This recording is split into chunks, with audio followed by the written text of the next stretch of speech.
ఎవడైనా ఎమ్మెల్యే అనేవాడు అక్కడికి పోయినప్పుడు వాళ్ళు చేస్తూ ఉన్న రిగ్గింగు, ఎమ్మెల్యే దానికి అడ్డుకునే కార్యక్రమం చేస్తూ ఉంటే ఎమ్మెల్యే అక్కడికి పోయి ఎమ్మెల్యే హత్యాయతనం చేస్తాడా? చెప్పడానికైనా హద్దు పొద్దు ఉండాలి కదా. 10 రోజుల తర్వాత ఎమ్మెల్యే హత్యాయతనం చేసాడని చెప్పి కేసు పెడతారు 10 రోజుల తర్వాత.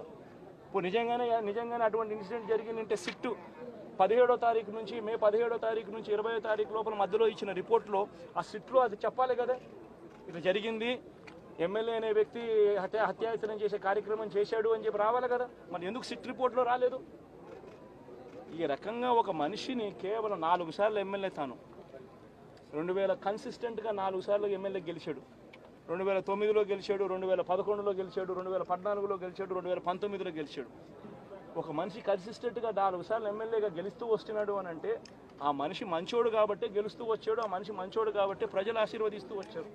అటువంటి వ్యక్తిని తీసుకొని వచ్చి